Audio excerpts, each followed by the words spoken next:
Dead America, Tales from Las Vegas, The Keynote Speakers, by Derek Slayton. Chapter 1. Captain Foster stood by the railing on the 7th floor of the Silver Moon Casino's parking deck, looking out toward the Strip. The morning sun climbed toward its 9:30 position, revealing the full scope of Las Vegas's collapse.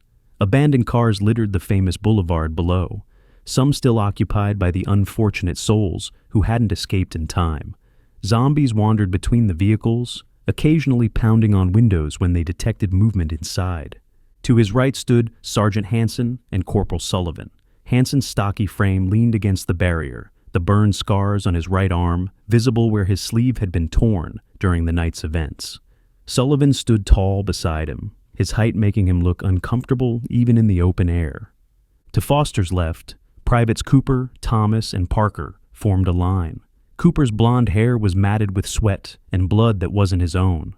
Thomas maintained his usual compact stance, his shaved head reflecting the morning light. Parker looked like any other survivor now, his average features masked by exhaustion and grime. The overnight events at the casino had left them all battered. Foster's uniform bore multiple tears, and a bruise was forming along his jaw. But they knew their mission was far from over. Somewhere in this city, 4 keynote speakers were waiting, if they were still alive. The sound of rotor blades began to fill the air, growing louder with each passing second. The rhythmic beating created a mechanical thunder that vibrated through the concrete structure. "Is it just me, or does that sound like 2 of them on approach?" Sergeant Hanson asked, squinting toward the horizon. Sullivan tilted his head, parsing the acoustic signature with trained ears. "I think you're right, Sarge," Corporal Sullivan confirmed. Cooper leaned forward against the railing, his knuckles white as he gripped the barrier. "This should be interesting," Private Cooper said, his voice barely audible over the growing rotor noise. Before they could continue, Foster's radio crackled to life. Morgan's voice came through the static, the helicopter pilot who'd agreed to help them, despite whatever horror was unfolding at Nellis Air Force Base. "We're on our final approach, Captain," Morgan said, exhaustion evident in his voice. Foster pulled the radio from his vest and keyed the microphone. "Thank you, Morgan. We'll be ready to move once you clear the row," Foster replied. "Good luck to you, Captain," Morgan said. Foster paused, considering his next words. The pilot had risked everything to help them. "You as well, Morgan. One of these days I'll have to buy you a drink," Foster said, trying to inject optimism into his voice. There was a long pause on the line, the static filling the silence. Morgan knew, just as Foster did, that such a meeting would never happen. The world where soldiers could share drinks in relative safety was gone. Rather than dwell on it, he delivered one final message. "Here we go, Captain," Morgan said. The line went dead as 2 attack helicopters rose into view above the Strip. They moved with practiced precision, taking positions above the carnage below. The soldiers watched as they hovered in place for several long seconds, weapon systems coming online. The miniguns mounted on the helicopters began spinning up, barrels rotating faster until they became a blur. Then, a hellish torrent of bullets was unleashed onto the street. Thousands of rounds per minute created a continuous roar that seemed to tear the air apart. Zombies were torn to pieces, cars punctured like tin cans, and any unfortunate soul still trapped inside met a swift end. While they couldn't see the full carnage from their vantage point, Foster could hear it, the sound of metal being torn apart, glass shattering, and the wet impacts of rounds finding targets created a symphony of destruction. Foster felt a pang of regret twist in his gut. He knew it wasn't possible to save those who had been trapped, but knowing he was the cause of their immediate demise bothered him more than he wanted to admit. Hanson seemed to sense his captain's struggle and placed a hand briefly on Foster's shoulder. The sergeant's face remained impassive, but his eyes carried the weight of similar choices from their tours overseas. After several moments of intense gunfire, multiple rockets launched from the helicopters. Their contrails drew white lines through the morning air before the missiles impacted below. Fireballs and thick smoke billowed into the sky. The soldiers could feel the parking deck structure rattle beneath their feet, the concrete vibrating from the shock waves. Several windows on neighboring casinos cracked from the pressure, spiderwebbing, but not shattering. Parker took a step back from the railing as debris began raining down. Pieces of metal, chunks of asphalt, and things he didn't want to identify. As quickly as the assault had begun, it ended. The minigun spun down with a decreasing whine, and the helicopters pulled away. The soldiers watched as the aircraft banked sharply and flew away from the strip, heading off to God only knew where. Foster wondered if Morgan would make it to wherever he was going, or if the pilot was simply choosing his own end. The silence that followed was almost as overwhelming as the noise had been. Smoke drifted across their position, carrying the acrid smell of burning fuel and worse things. "Come on, let's get moving," Foster commanded. Foster led his squad back from the edge, across the aisle to a bright pink SUV that belonged to Melody. The vehicle's garish color seemed to mock the seriousness of their situation, but it was their only option. With a click on the key fob, the doors thunked unlocked. The electronic sound seemed too normal for their current circumstances.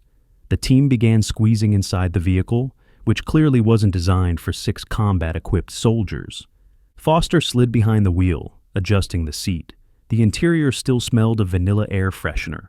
Hansen claimed the passenger seat, immediately checking his sidearm. In the back, Sullivan folded his tall frame into the middle position, his knees pressed against Foster's seat. Cooper squeezed in behind Hansen, while Thomas took the spot behind Foster. The 3 soldiers were pressed together like sardines, their tactical gear making the quarters even tighter. Private Parker stood outside, looking through the windows with dismay. There was clearly no room in the passenger compartment. "Well, I guess I'll strap myself to the roof," Parker said with resigned humor. "There's no need for that, Parker," Foster said, reaching for the trunk release. Foster hit the button, and the back hatch opened slowly with a mechanical whir. The private let out a chuckle before walking around to the back, climbing into the small trunk area. He had to contort his body to fit before pulling the large door down. "You good back there, Parker?" Private Thomas called out, twisting in his seat. Rather than respond verbally, Parker's hand emerged from between the rear seats, middle finger extended. The soldiers burst into laughter, a brief moment of levity they all needed. Foster started the SUV and threw it into reverse, backing out of the space. Once clear, he shifted into drive and began speeding down the parking deck. The tires squealed in protest as he took each corner at speed, the sound echoing off the concrete walls. The pink SUV wasn't designed for tactical driving, and it lurched with each sharp turn. In the back seat, the soldiers braced against each other and the doors. Parker could be heard sliding around in the trunk with each maneuver. The group remained quiet during the descent, each soldier mentally preparing for what they might encounter. Those by the windows gripped their sidearms tightly, ready to engage any threats once they reached ground level. The parking deck seemed endless, level after level, passing in a blur. After several tense moments, the exit came into view. Harsh sunlight streamed through the opening, creating a blinding rectangle their eyes struggled to adjust to. A wooden security barrier blocked their path, albeit barely. "Hang on," Foster warned, pressing the accelerator. The SUV's engine roared as it picked up speed. Foster aimed directly at the center of the wooden arm. The soldiers braced for impact. The security barrier shattered like matchsticks the moment they made contact, pieces flying in all directions. A split second later, they emerged onto the strip, and the full devastation hit them. The street looked like a war zone. Zombified body parts littered the area, torn to shreds by the weapons barrage. Arms, legs, and unidentifiable chunks were scattered across the asphalt. The cars weren't any better. Twisted metal frames broken apart like toys, still burning in places. Flaming fragments littered both road and sidewalks. Foster cut the wheel sharply left without hesitation, tires screaming on the blood-slicked asphalt. The SUV fishtailed before straightening as Foster got them onto what remained of the strip. He quickly picked up speed, understanding momentum would be their best defense. Several zombies began emerging from casino entryways on either side. Some were missing limbs from the earlier carnage, dragging themselves forward with disturbing determination. Others seemed intact, breaking into that terrifying sprint. A handful reached the road before Foster could clear their position, forcing him to swerve violently side to side. The SUV's suspension groaned with each maneuver. Parker cursed from the trunk as he was thrown around. In the distance, perhaps 3 blocks ahead, a small army of creatures began pouring from one of the major casinos on their left. There had to be at least 100, flooding into the street like a river of death, running directly toward them. Foster kept his foot pressed on the gas, the speedometer climbing past 60. The pink SUV's engine strained but responded, 70 miles per hour. 75. Hansen shifted nervously in the passenger seat, his eyes fixed on the approaching horde. Cap, you do see that, right?" Sergeant Hansen asked, his voice carrying forced calm. "I do, Hansen," Foster replied, eyes focused ahead. The horde continued pouring into the street, creating a wall of undead flesh that seemed impossible to penetrate. "Okay, just checking. Because I don't think this pink monstrosity is going to be able to get through that horde," Sergeant Hansen said, his grip tightening on the door handle. Foster didn't respond, keeping his attention on the road. He continued accelerating toward what seemed like a certain collision. The other soldiers exchanged worried glances but stayed silent. They'd learned to trust Foster's judgment in impossible situations. The intersection ahead was coming up fast, faster than the zombies could cover the distance to block it completely. Foster had seen it the moment the horde appeared. The timing would be impossibly close. At the last moment, when collision seemed inevitable and the lead zombies were mere yards away, Foster slammed the brakes while yanking the wheel hard right. The SUV's tires screamed, leaving black marks as momentum tried to carry them forward while Foster demanded they turn. The pink SUV slid sideways, back end swinging in a barely controlled drift. The soldiers were thrown against each other. Cooper's head smacked the window. Thomas crushed Sullivan against the console, and a loud thump came from the trunk, followed by creative cursing. Just as the zombie horde's front edge reached them, the tires found purchase. Foster hit the gas, and the SUV shot forward down the side street heading north. Bloody hands smacked against the rear windows as the fastest zombies tried to grab hold, but acceleration tore them away. Foster pushed the SUV to its limits, putting distance between them and the horde. In the rear view, dozens of zombies made the turn to follow, but they were already falling behind. The next block presented new challenges. Foster wove between wrecked cars blocking portions of road. Each obstacle required split-second decisions. The vehicles had been abandoned in panic, doors hanging open, blood smeared on windows. He tried not to think about the stories each represented. He slammed the brakes again as more zombies emerged from casinos ahead, drawn by their engine noise. The creatures seemed everywhere, pouring from buildings, stumbling from alleys. Foster looked down side streets but saw only more wrecks and creatures with no clear path. "What do you think, Sarge? Straight through?" Foster asked. "I say you sidewalk it," Sergeant Hansen suggested, pointing left. Foster looked to the wide pedestrian sidewalk designed for Vegas's heavy foot traffic. It was cluttered with trash cans, advertising displays, vendor carts, but nothing solid enough to stop them. He made a quick assessment. It would be rough and damage the SUV, but easier than pushing through 20 deep ghouls. Without debate, he hit the gas and cut left. The SUV jumped the curb with a violent jolt that rattled teeth. They were thrown around again. Parker's muffled curses came from the trunk as he bounced against the roof. The front end protested as it slammed into obstacles. A metal trash can went flying, contents scattering. An advertising display shattered, the showgirl's face disappearing beneath their tires. A vendor cart exploded in a shower of miniature Eiffel Towers and plastic dice. Foster kept the accelerator down, using weight and momentum to bulldoze through. The vehicle shuddered with each impact. He heard concerning sounds from under the hood, but it kept moving.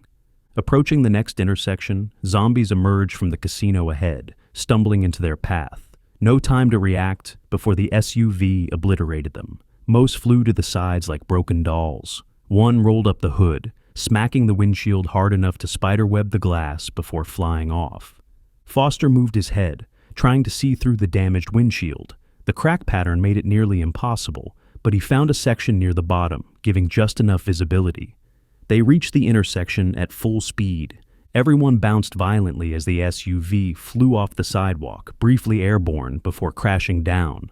The landing compressed suspension to its limits. Foster heard something metallic snap beneath them. They rode up onto the opposite sidewalk, the vehicle tilting dangerously before settling. The mob was behind them now, though hundreds of zombies still pursued in the mirrors. More creatures emerged from the next casinos, but Foster had gained enough distance to maneuver. He cut right sharply.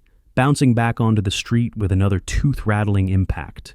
He managed just enough distance to speed past the emerging creatures. The pink SUV, battered but functional, carried them beyond immediate danger. Buildings changed from casinos to smaller businesses, then residential areas. They were leaving downtown Las Vegas behind. The soldiers let out a collective sigh as the road ahead looked mostly clear. Zombie presence was thinner here, scattered creatures rather than massive hordes. Foster maintained speed but relaxed slightly, his death grip on the wheel loosening. Private Parker kept his gaze through the rear window, watching the pursuit continue. Hundreds of zombies still ran after them, their tireless sprint continuing even as distance grew. But each second, the creatures got smaller, falling further behind. The pink SUV might be damaged and absurd, but it was faster than the dead. Well, that's one problem down. Chapter 2. Captain Foster continued speeding to the north of Las Vegas, wanting to put some distance between themselves and downtown before stopping. The residential streets were quieter than the Strip, with fewer abandoned cars blocking their path. Houses sat dark and silent behind their lawns, some with doors hanging open where residents had fled or been dragged out. Even though the entire city was descending into chaos and no place was really safe, the lack of density in the north made it somewhat safer. Foster kept checking his mirrors, confirming they'd lost the zombie horde that had pursued them from the casino district.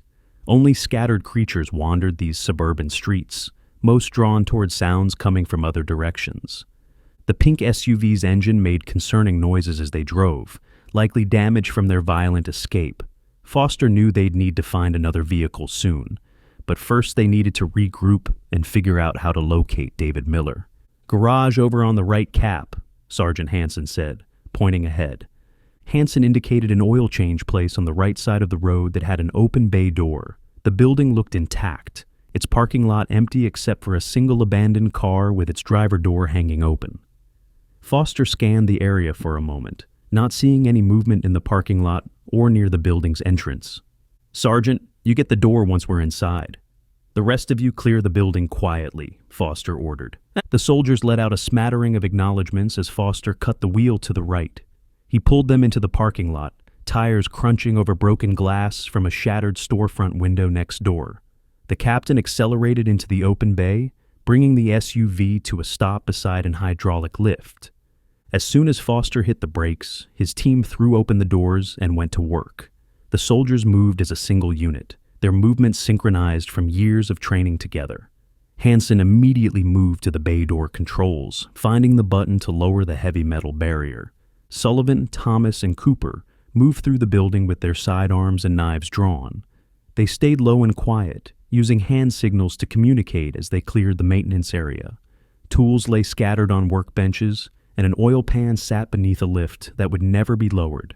The smell of motor oil and rubber filled the space. The three soldiers reached the door to the waiting room. Sullivan held up a closed fist, stopping them. Through the door's small window, he could see movement inside. He pointed through the glass where a zombie was crouched over someone laying on the floor. The creature was feeding, its head bobbing as it tore flesh from its victim. Cooper moved to the door handle, gripping it tightly while waiting for Sullivan's signal. The corporal counted down silently on his fingers. 3, 2, 1. Cooper threw the door open, and Sullivan and Thomas moved swiftly into the waiting room. Their boots were nearly silent on the linoleum floor as they approached the feeding zombie. The creature was so focused on its meal that it didn't notice their approach until Sullivan was directly behind it. The corporal drove his knife into the back of the zombie's head with force. The blade punched through the skull, and the creature went limp instantly. Sullivan used his grip on the knife to drive the zombie's face down onto the victim, bleeding out on the floor. The victim was still alive, his eyes wide with terror and pain. Blood pooled beneath him from multiple bite wounds on his neck and shoulders. His mouth moved, trying to form words, but only gurgling sounds emerged. "Thomas, finish them off," Corporal Sullivan ordered. The private hesitated for a moment as he took a knee beside the victim. The man was middle-aged with graying hair and wore oil-stained coveralls, probably the shop's mechanic. He looked like any one of 100,000 other civilians just going about their daily life when the apocalypse struck.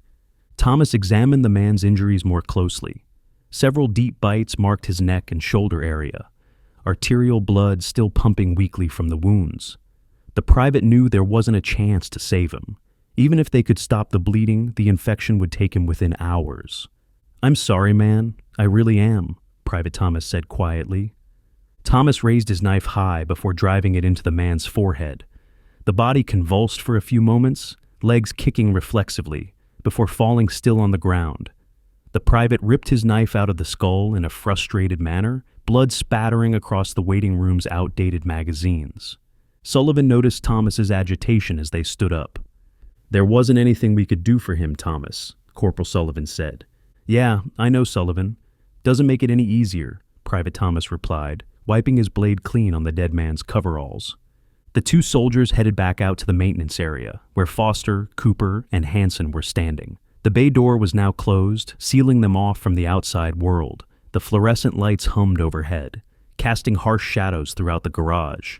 As they approached the vehicle, they could hear a faint knocking sound coming from one of the windows. The rhythmic tapping grew more insistent as they got closer. The soldiers looked to the rear of the vehicle, where Parker was knocking on the window from inside the trunk. His face was visible through the rear glass, clearly annoyed at being forgotten. Foster let out a chuckle as he hit the trunk release button on the key fob. The hatch popped open, and Parker emerged, stretching his legs and back from the cramped encasement. He rolled his shoulders, working out the kinks from being bounced around during their escape. "Damn child-proof locks," Private Parker muttered. "Sorry about that, Parker," Captain Foster said, though his tone suggested he found the situation amusing. Parker looked over to the other two privates as he spoke, pointing between them with accusation in his eyes. "We're doing some rock, paper, scissors to see who's riding back there when we leave," Private Parker declared. The soldiers chuckled for a moment, the sound echoing in the enclosed garage. The moment of levity helped ease the tension that had been building since they'd left the casino. "All right, so does anybody have any idea how we're supposed to find this asshole?" "What's his name?" Sergeant Hansen asked, bringing them back to their mission. "David Miller," Captain Foster replied. "Yeah, him," Sergeant Hansen continued. The group stared at one another for a few moments, each trying to come up with a solution. They'd escaped the strip, found temporary shelter, but still had no idea where to find their primary targets. The mission that had seemed straightforward when briefed at Nellis now felt impossible. "I'll check the office." "Maybe they have a phone book," Private Parker suggested. Thomas looked at him with disbelief. "Phone book? What is this, 1996? Private Thomas said. "Yeah, who the hell has a landline these days?" Corporal Sullivan added. Parker shrugged, undeterred by their skepticism.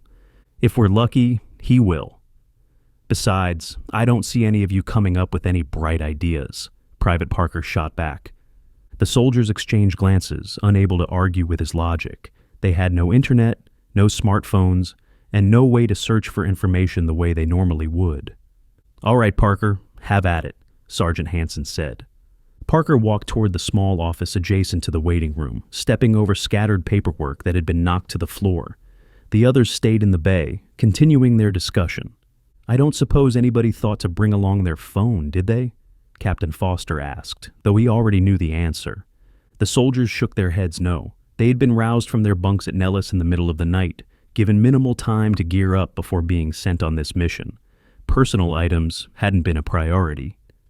Thomas began walking back toward the waiting room, an idea forming. "I'm going to check the two bodies in there. Maybe we can get lucky," Private Thomas said.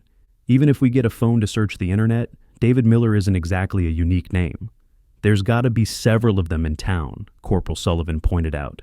"Surely there can't be more than one in town who is an engineer," Sergeant Hansen countered. Sullivan contemplated for a moment before nodding in agreement. It wasn't perfect, but it would narrow their search considerably. Before they could continue, Thomas walked back into the room, muttering curses to himself. His hands were bloody from searching the bodies, but empty of anything useful. "No luck, Thomas?" Captain Foster asked. The customer was the only one with a phone, and get this, it was a flip phone. "Damn cheapskate," Private Thomas said with frustration. The soldiers let out a chuckle at his irritation. Their amusement was short-lived as they turned their attention to the office, where Private Parker emerged carrying a thick yellow phone book. "Well, maybe all hope isn't lost," Sergeant Hansen said. "What do you have, Parker?" Captain Foster asked. Parker opened the phone book on the hood of the pink SUV, flipping through pages until he found what he was looking for. Well, there's half a dozen David Millers in the phone book, and the addresses are all over the place, so that's not going to work, Private Parker said. He slammed the phone book down onto the hood in frustration, the impact echoing through the garage. As the pages settled, a large block advertisement caught his eye. Parker pointed to it proudly, as if he'd discovered exactly what they were looking for. The other soldiers gathered around to look. The ad was for a local trade school, featuring images of students working with industrial equipment and promises of careers in engineering and technical fields.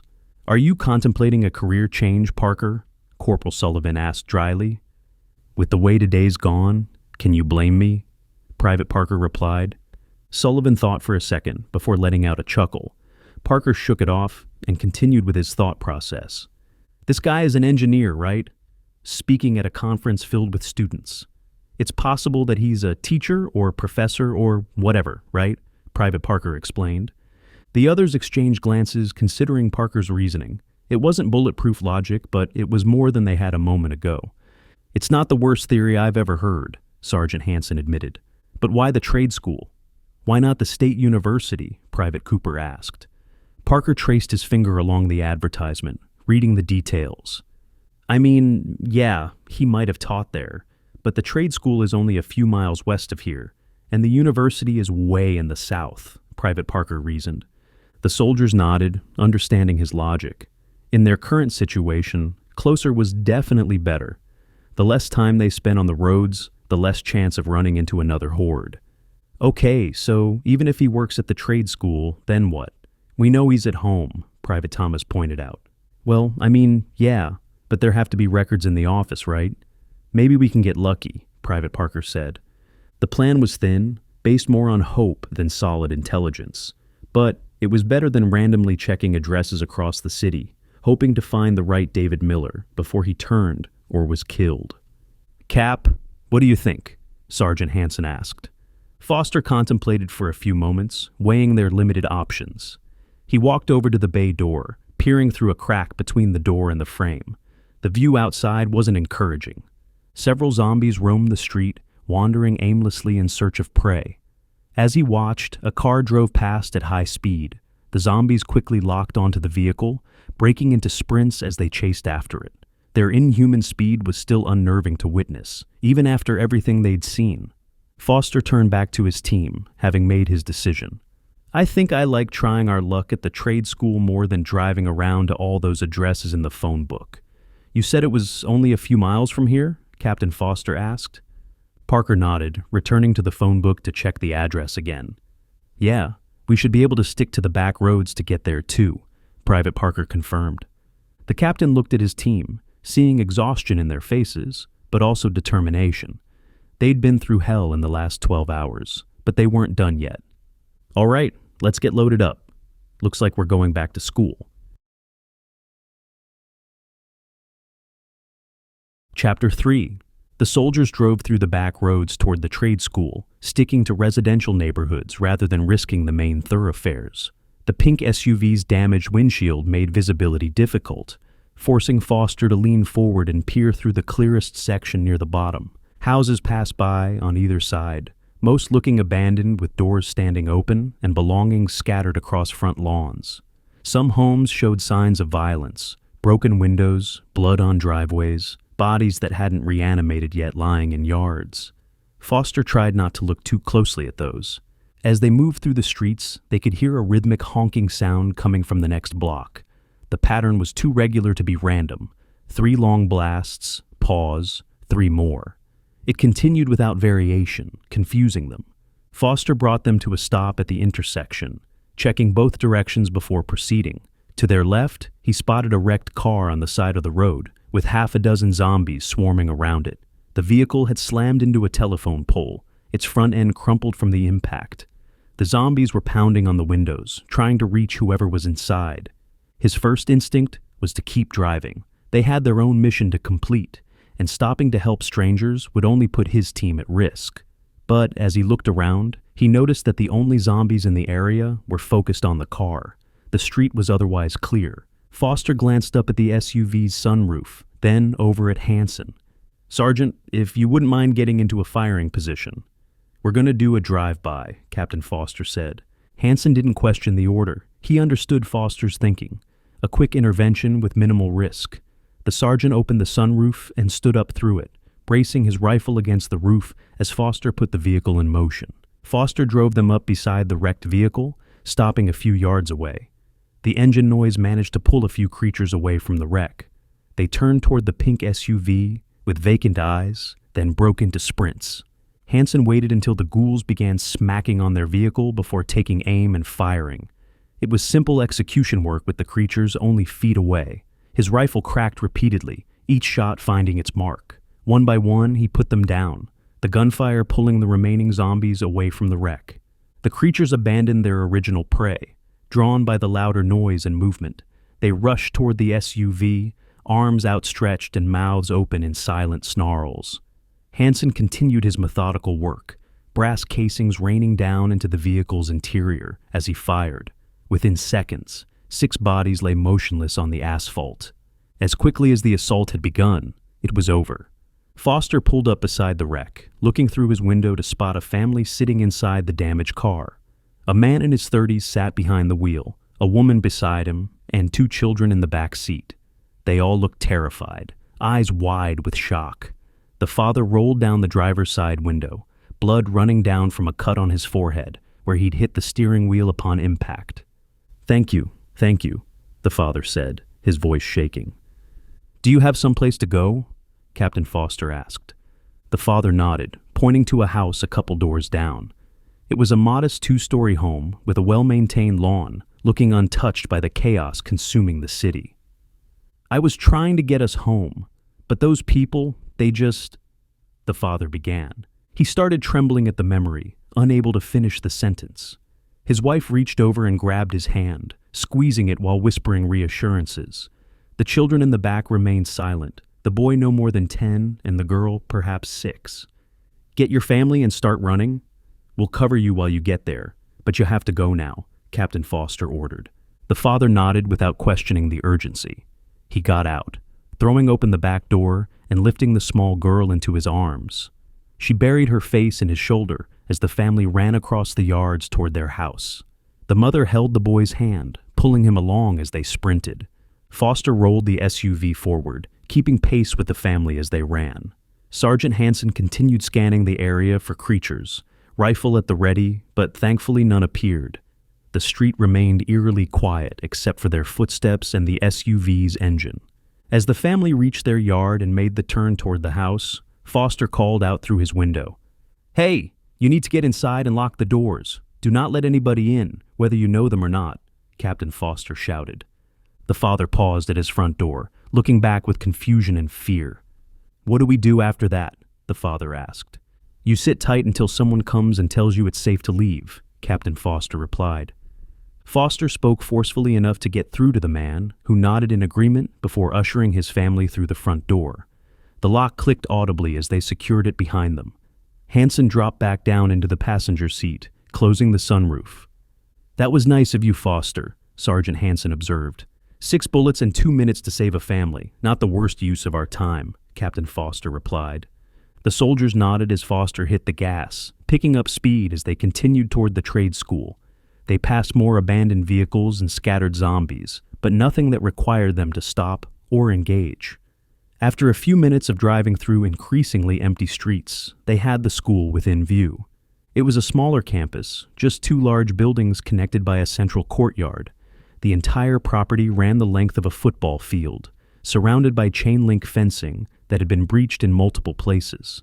The buildings were modern, with large windows and clean architectural lines that suggested recent construction. Foster kept the SUV across the street, engine idling as they scanned the area. The parking lot held a dozen vehicles, some with doors open, others seemingly untouched. No movement was visible near the cars. There was activity on the right side of the nearest building, at the edge by some windows. A dozen or so zombies were clustered there, pressing against the glass and pounding with their fists. They seemed focused on something inside, but couldn't break through the reinforced windows. The soldiers looked across the courtyard, spotting a dozen corpses laying on the ground, motionless. The bodies were arranged in rough lines, as if they'd been charging toward the building when they were cut down. Dark stains on the concrete marked where they'd fallen. "What do you think, Foster?" Sergeant Hansen asked. "I think someone put those things down, so be on your toes when we approach," Captain Foster replied. "You just want to go up to the front door?" Sergeant Hansen asked. "I don't see why not," Captain Foster said. Hansen shrugged before standing back up through the sunroof, rifle ready. The movement drew Sullivan's attention from the back seat. "Where are you going, Sarge?" Corporal Sullivan asked.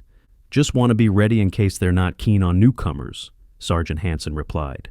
Foster waited for Hansen to get into position, the sergeant's rifle sweeping the area ahead of them. Then he hit the gas, tires squealing as they jumped the curb and entered the courtyard. The captain kept them on the paved walkway that cut through the grass, not wanting to get stuck in the landscaping.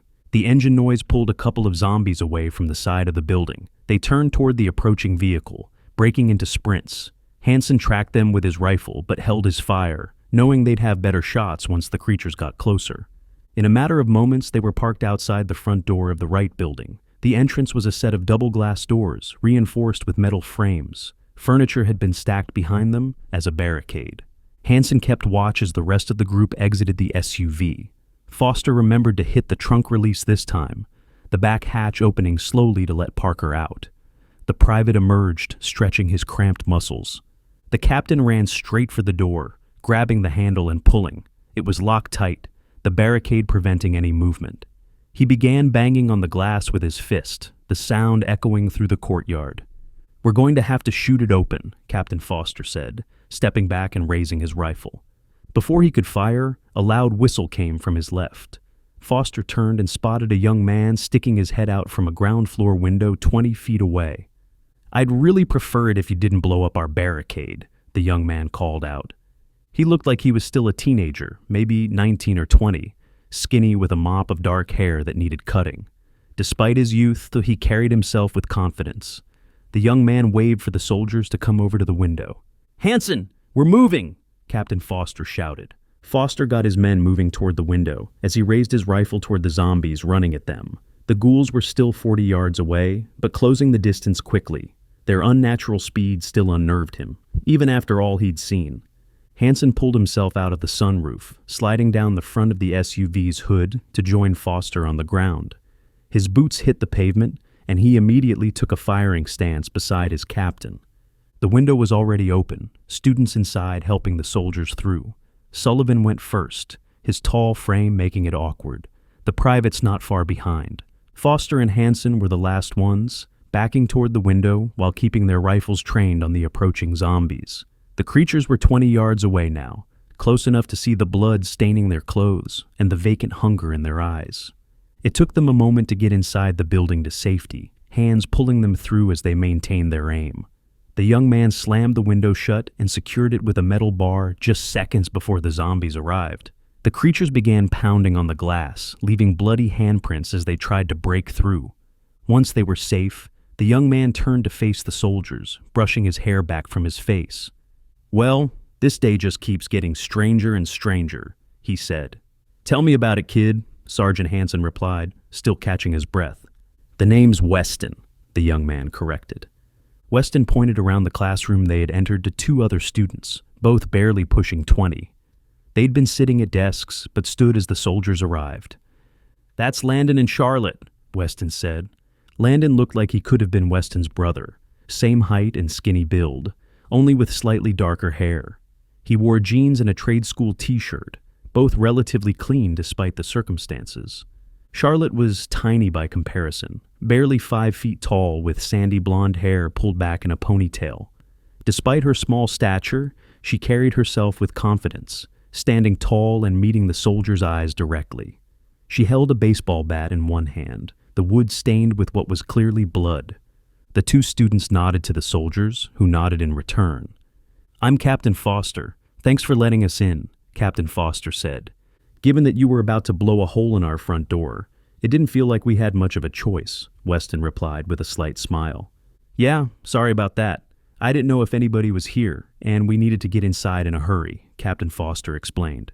"Yeah, well, no harm, no foul," Weston said. Hansen looked at the four zombies still pounding on the window, their efforts growing more frantic. "If you like, I can take care of those things for you," Sergeant Hansen offered, gesturing toward the creatures. Weston shook his head before pulling a handheld radio from his belt. He clicked it on, adjusting the frequency. "Decoy team, we have 4 at the front door. Can you escort them back to the holding area?" Weston said into the device. A moment passed before a voice crackled through the radio's speaker. "We're on it, Weston," the voice replied. The soldiers exchanged confused glances, unsure what the students meant. Then they heard yelling coming from the second floor of the building. Loud, rhythmic shouting designed to draw attention. The ghouls outside looked up excitedly, their heads tilting as they tried to locate the source of the noise. After a moment, they abandoned the window and moved back in the direction they'd come, following the sound. "That's a nice trick," Corporal Sullivan said, impressed. "Well, we figured out pretty quickly that they like loud noises. So we set up an audible holding pen at the far end of the building," Weston explained. "Audible holding pen?" Private Parker asked. Charlotte stepped forward, still gripping her bat. "Yeah, we set up a boombox playing heavy metal at full blast," Charlotte said. "Then it was just a matter of getting their attention and pulling them within earshot." "The music did the rest," Landon added. Foster and Hansen exchanged glances before letting out satisfied laughs. These kids had adapted quickly to the new reality, using intelligence rather than firepower to manage the threat. "These kids are all right, Cap," Sergeant Hansen said. "Yeah, Sarge, maybe I should be promoting one of them," Captain Foster replied. The two soldiers carried on for a few more moments, their laughter helping release some of the tension. The students watched them with a mixture of relief and curiosity. "So, Captain, do you think you can tell us just what in the hell is going on out there?" Weston asked once the laughter died down. "And why you're here," Landon added. Foster nodded to the students, understanding they deserved answers. He motioned toward a table and chairs positioned near the front windows. "I'll tell you everything we know, but you may want to sit down for it." Chapter 4. The 3 students sat around the table, dumbfounded by what Foster had told them. The biological attack, the zombies, the evacuation of the military, and the likelihood that this was the apocalypse. All of that information settled over them like a boulder dropped from a cliff, landing squarely on their heads. Foster had kept his explanation brief but honest. 40% of the population infected, turning violent within 72 hours. The military abandoning their posts, cities across the country falling into violence. No cure, no treatment, no hope of containment. "I think I'm going to be sick," Landon said, his face going pale. Charlotte reached over, rubbing Landon's back as he struggled to grasp this new reality. His hands trembled on the table, and he looked like he might actually vomit. Weston swallowed hard, doing his best to compose himself, despite the shock written across his face. That's going to take a while to process," Weston managed. "Unfortunately, my team and I don't have that kind of time. We're looking for someone and could use your help," Captain Foster said. Weston was staring out into the abyss, his mind clearly trying to comprehend the scale of what was happening. After a moment, he shook it off, forcing himself to focus on the present. "How can we help?" Weston asked. "His name is David Miller. He's an engineer of some sort that was set to be the keynote speaker at the conference downtown. We thought he might be a teacher here," Captain Foster explained. The 3 students racked their brains, looking at each other as they tried to place the name. They whispered among themselves, comparing notes about their various instructors. After a few moments, they all shook their heads no. "I don't think he's a teacher here," Landon said. "Maybe down at the State University?" Charlotte suggested. Weston's eyes lit up with an idea. He stood quickly, nearly knocking his chair over in the process. "Check the welcome desk. There should be a directory for the university back there," Weston said, pointing toward the front of the classroom. "Why would you have a directory of the university staff?" Sergeant Hansen asked, suspicious. "Because there are a couple of advanced classes we have here that the university doesn't offer. So they started a partnership program a few years back," Landon explained. Hansen nodded, accepting the explanation as Charlotte ran over to the front desk. She began rifling through drawers and stacks of papers, searching for the directory. As she did that, Weston jumped up in excitement, an idea clearly forming. "You said he was a speaker at the conference, right?" Weston asked.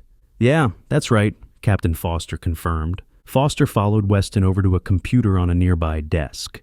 The young man sat down and opened a web browser, his fingers flying across the keyboard. The internet was still working, though Foster wondered how long that would last.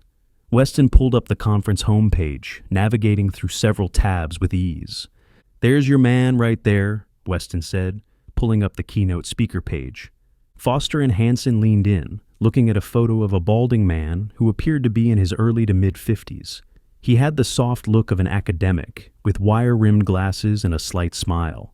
They read the bio beneath the photo, which mentioned that he was a professor of engineering at the state university. The description praised his work in structural design and disaster-resistant construction, but didn't include any personal information beyond noting he was a local resident. Is there a way for you to find his address? Captain Foster asked. I can try, Weston said, already typing. As Weston continued working on the computer, Charlotte came back over with a thick binder, the university directory. She was already shaking her head as she approached. He's in here, but it's only his office number. No address or anything, Charlotte reported. Damn it, Captain Foster muttered. Don't worry, Captain. We'll figure it out, Weston said, his focus never leaving the screen. Before anyone could respond, Landon's voice cut through the room from his position by the window. Oh shit, we have a problem, Landon yelled. The soldiers rushed over to the window, looking out as Landon pointed toward the road. A police cruiser had jumped the curb, its front end riding up onto a concrete bench in the courtyard. The vehicle's airbags had deployed, and steam rose from beneath the crumpled hood. Several zombies swarmed the vehicle, their bodies pressed against the doors, preventing them from opening. The officer behind the wheel rolled down his window just enough to fire a few shots with his handgun.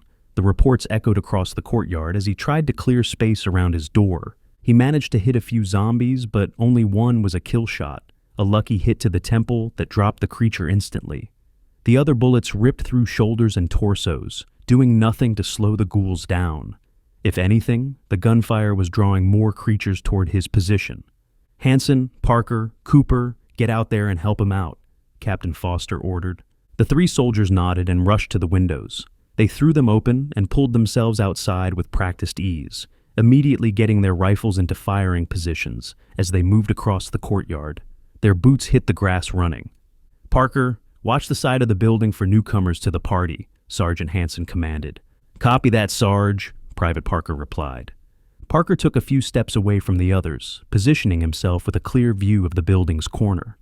As the handful of gunshots continued from the police cruiser, he saw movement. A couple of zombies were being pulled away from the heavy metal music that had been holding their attention. Most of the ghouls remained focused on trying to reach the boombox, but these two had noticed the new disturbance.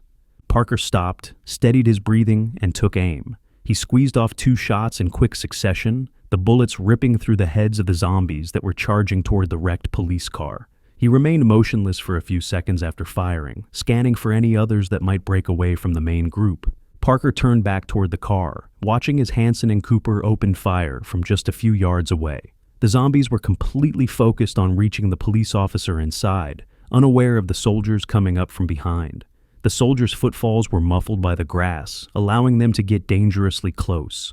The soldiers struck ruthlessly and efficiently. Their rifles cracked in a steady rhythm, each shot finding its mark. Bodies dropped one after another until all the zombies around the vehicle were motionless on the ground. The entire engagement had taken less than 10 seconds. Cooper, watch the road, Sergeant Hansen ordered.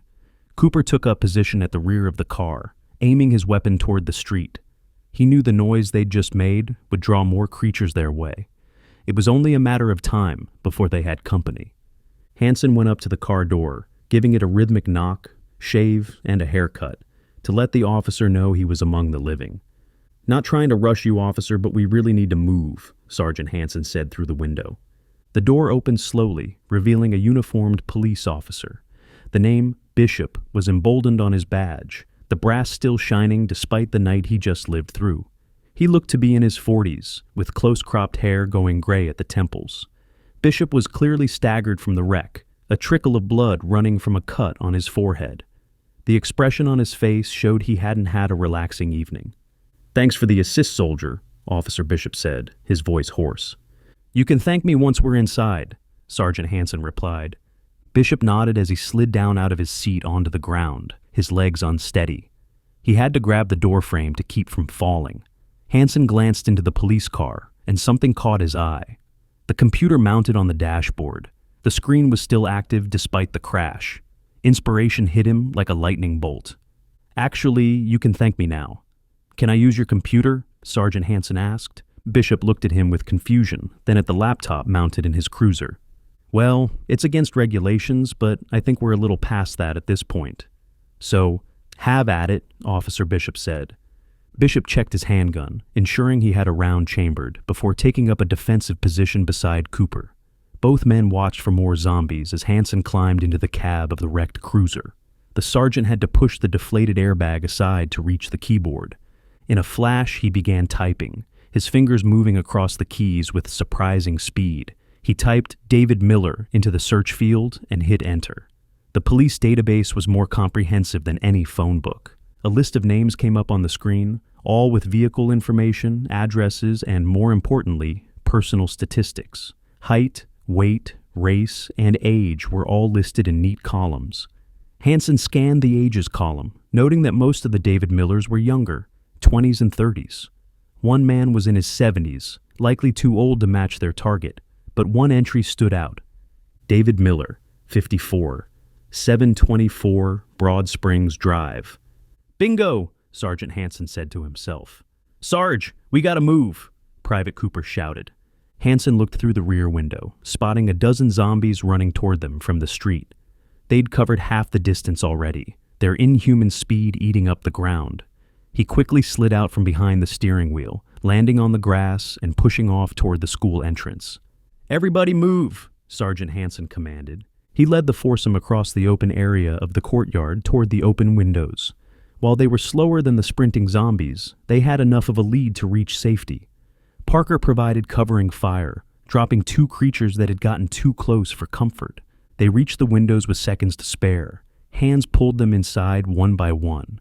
Bishop first, then Cooper, Parker, and finally Hansen. The last zombie reached the window just as it slammed shut, its face smashing against the reinforced glass. "Is everybody okay?" Captain Foster asked, looking his men over for injuries. The soldiers and Officer Bishop nodded, giving the captain a thumbs up. Everyone was breathing hard from the sprint, but no one had been hurt. Foster's tone shifted from relieved to agitated as he turned to Hansen. "Good. Now, Sarge, you want to tell me just what in the hell you were doing out there?" Captain Foster demanded. 724 Broad Springs Drive, Sergeant Hansen said with a grin. Foster looked at Hansen with confusion, not immediately understanding. "Is that what I think it is?" Captain Foster asked. "David Miller's address?" "Yep, that's exactly what that is," Sergeant Hansen confirmed. "How do you know it's the right one?" Corporal Sullivan asked from across the room. "Because our guy is in his 50s, right? Well, that's the only address belonging to a David Miller who is in his 50s. Everybody else is either far too young or old," Sergeant Hansen explained. Foster's expression shifted from confusion to appreciation. He broke into a smile and smacked his friend on the back, hard enough to make Hansen stumble forward a step. "Nicely done, Sarge," Captain Foster said. "Thanks, Cap. I had a bout of inspiration and just went for it," Sergeant Hansen replied. The two soldiers continued their moment of celebration, relief evident that they finally had a concrete lead on their target. But their conversation was interrupted when Officer Bishop raised his hand, trying to get their attention. "You have a question, officer?" Captain Foster asked. "Yeah, just one. Can someone tell me just what in the hell is going on out there?" Officer Bishop asked. Foster began to speak, preparing to give the same explanation he'd given the students, but Weston cut him off. "It's the apocalypse, we're all alone and no help is coming," Weston said bluntly. "Or to put it another way, we're boned," Charlotte added. Bishop wasn't sure how to take what the students were saying. He looked between them, searching for any sign they were joking. Finding none, he turned to Foster with desperate hope that the soldier would contradict them. Foster just shrugged. "Yeah, pretty much what they said," Captain Foster confirmed. Bishop's demeanor dropped noticeably. His shoulders slumped and the color drained from his face as the reality of the situation hit him. He'd probably been hoping the military presence meant rescue was coming. "Oh, well, in that case, I'm going to have a seat and bang my head on the table until I'm unconscious," Officer Bishop said, his voice hollow. "Have at it, officer," Captain Foster replied. Bishop wandered off in a state of shock toward a nearby table. He sat down heavily, putting his head in his hands. The students watched him with sympathy, remembering their own reaction to the news just minutes earlier. Sullivan brought Foster's attention back to the mission at hand. "So, what's the play, Captain?" Corporal Sullivan asked. Foster looked at his team, then at the address Hansen had written down. They'd found their target's location, but getting there and extracting him would be another challenge entirely. The city was falling apart, and every minute they delayed meant more zombies and fewer survivors. "Get geared up, because we're going to go get our man." Chapter 5.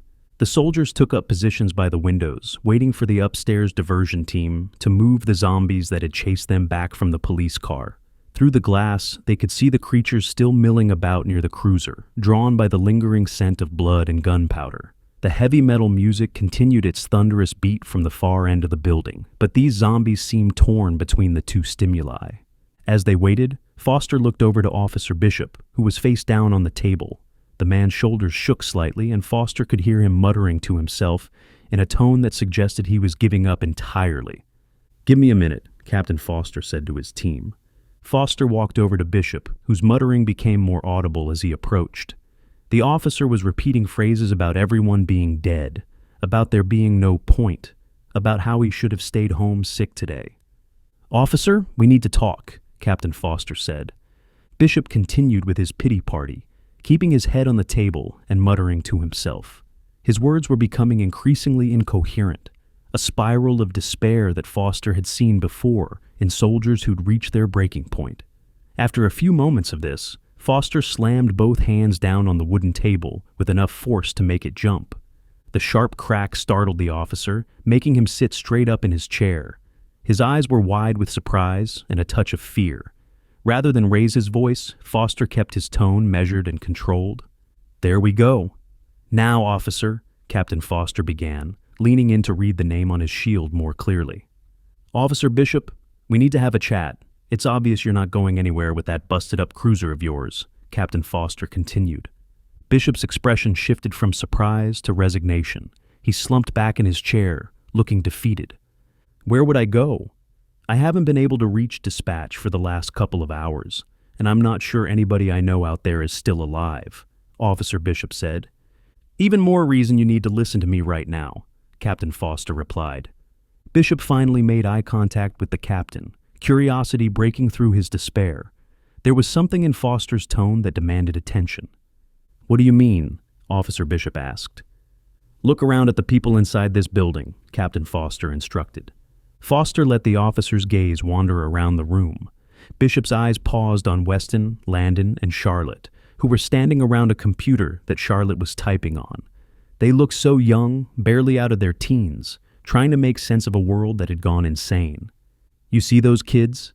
They're here all alone, just them and a few more kids upstairs. If they're going to live through this, they're going to need help. Help from an experienced individual such as yourself," Captain Foster explained. Bishop began shaking his head. No, clearly not thrilled at the prospect of being responsible for anyone else when he could barely handle his own situation. "So, what, you want me to mentor a bunch of college kids?" Officer Bishop asked. "That's not the word I would use, but we'll go with that," Captain Foster said. Foster moved around the table, positioning himself where Bishop couldn't look away.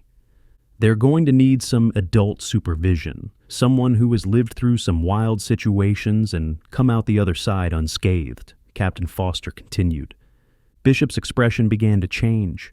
The despair was still there, but something else was emerging, a sense of purpose perhaps. He started nodding slowly, as if convincing himself. "I mean, I work the night shift in Vegas. Wild is a tame way to describe my life," Officer Bishop said, a hint of his former confidence returning. "Exactly. Now, are you going to help these kids?" Captain Foster pressed. Bishop's transformation was gradual but visible. His posture straightened, his eyes focused, and he began to nod with more conviction. He pushed himself up from his chair, standing with something approaching his former authority. "All right, Captain, I'll do it," Officer Bishop declared. "Fantastic," Captain Foster said. Foster walked around the table, patting the officer on the back with enough force to show approval. As they turned to announce this arrangement to the students, the trio approached them. Charlotte led the way, carrying printouts in her hand. "Captain, I have something for you," Charlotte said. She handed the papers over, a detailed map with turn-by-turn directions to reach David Miller's house. The route was highlighted in yellow, avoiding main roads and potential trouble spots. "This is fantastic work, Charlotte. Thank you," Captain Foster said, studying the map. "Look on the back," Charlotte added. Foster was confused but complied, turning the paper over to see a 4-digit code written in neat handwriting. 4827. "What is this?" Captain Foster asked. "It's the gate code for the neighborhood." "He lives in Dixon Heights, which is a pretty exclusive neighborhood," Charlotte explained. Bishop's cop instincts kicked in immediately. "And just how did you come across that bit of information?" Officer Bishop asked, his tone shifting to interrogation mode. The students tensed, but Bishop caught himself, realizing that normal rules and concerns didn't really matter anymore.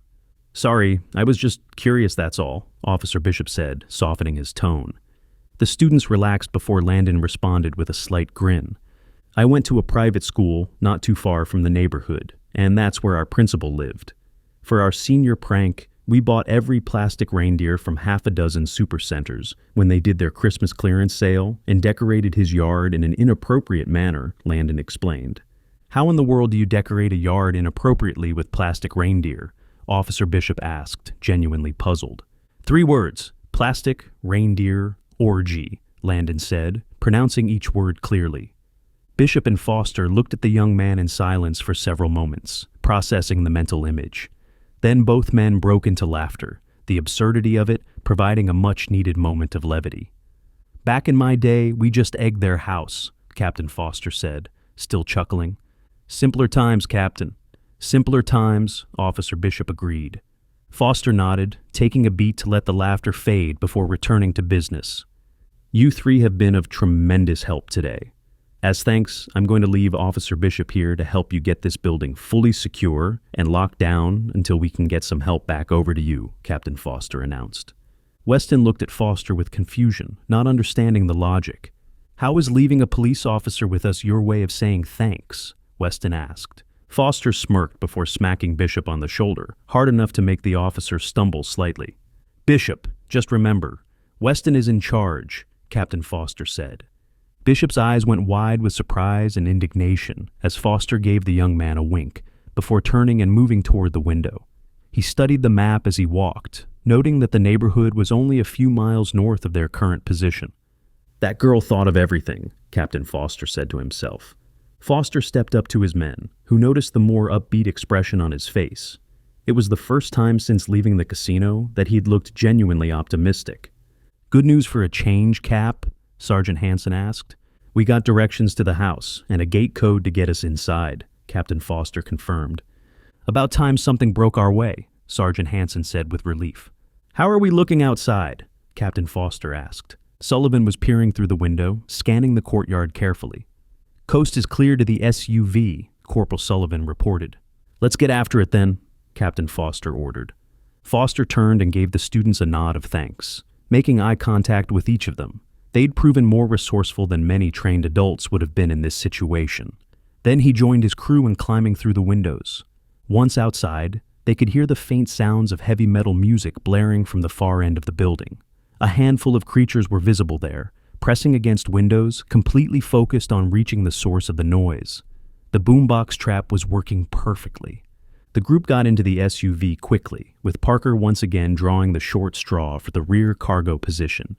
He looked back through the rear window as the students secured the windows behind them. Officer Bishop joined them in giving a friendly wave goodbye, already looking more comfortable with his new role. Foster hit the gas, driving through the courtyard and getting back to the street.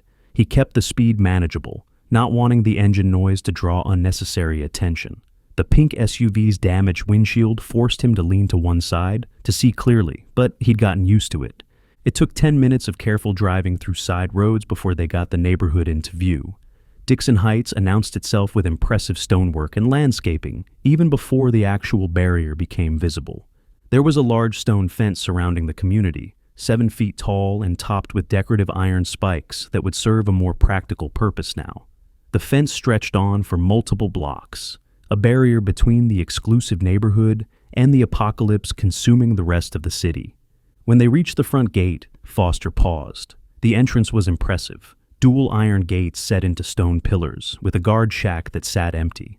He scanned the area for creatures, noting only a few scattered zombies wandering aimlessly down the street, none close enough to be an immediate threat.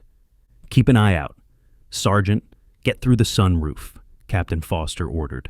Hansen nodded and stood up through the sunroof, taking his raised firing position with his rifle ready. Foster drove them up to the gate's electronic keypad, rolling down his window to reach it. The metal box was intact, its small screen still glowing with power. He punched in the 4-digit code Charlotte had provided, 4827.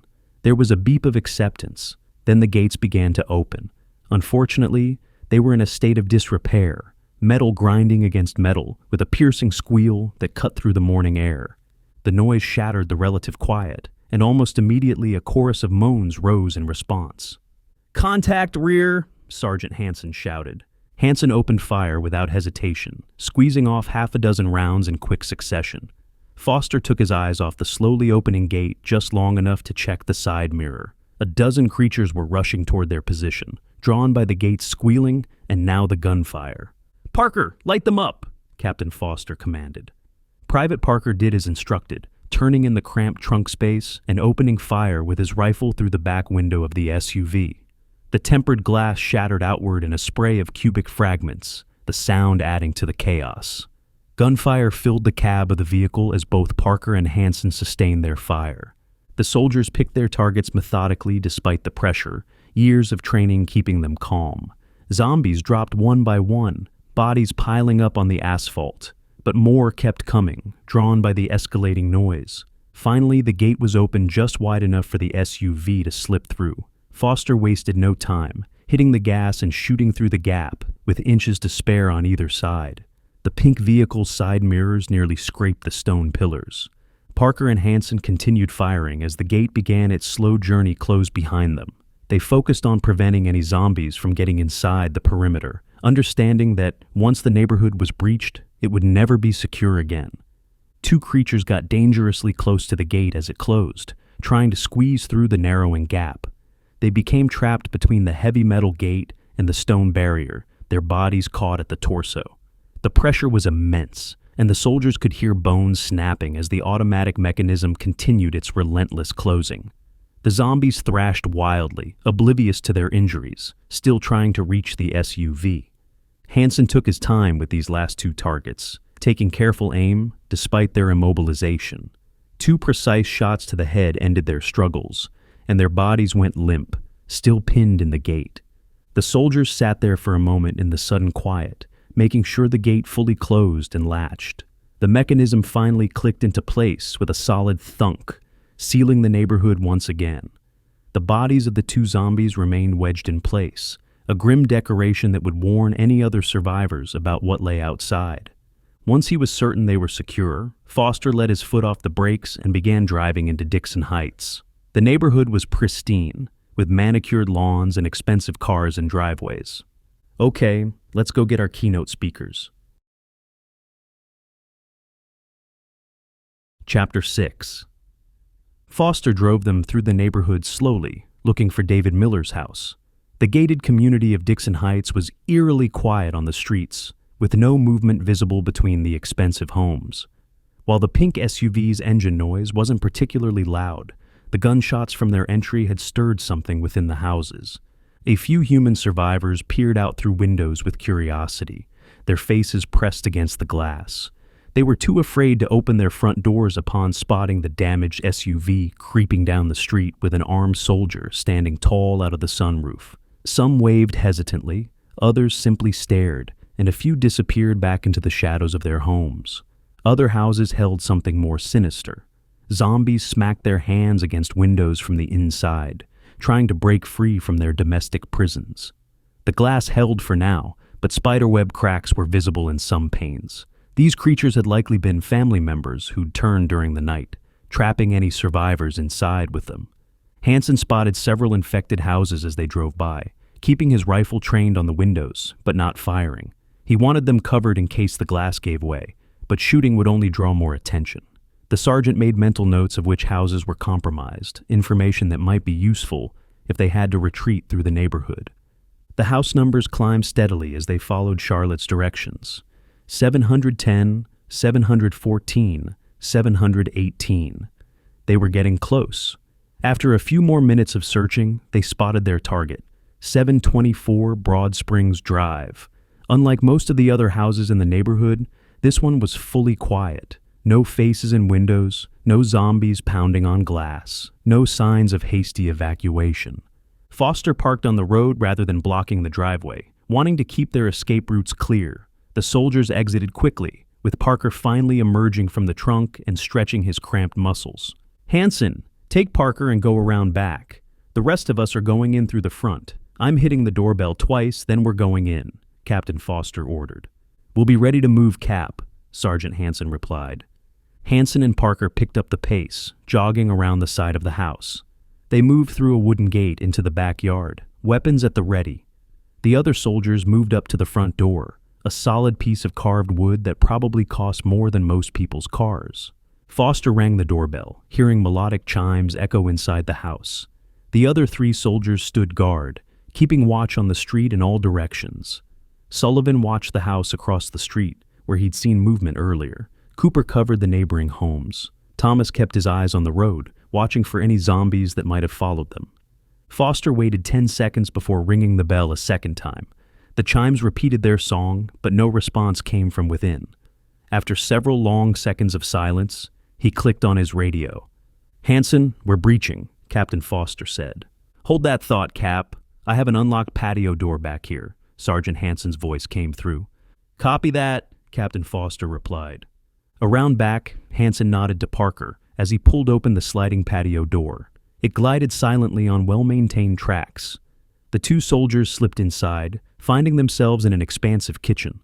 It was the kind of space that belonged in a restaurant rather than a private residence. Commercial-grade appliances, granite countertops, and enough prep space for a full catering operation. As they swept the area, checking corners and blind spots, they saw nothing threatening.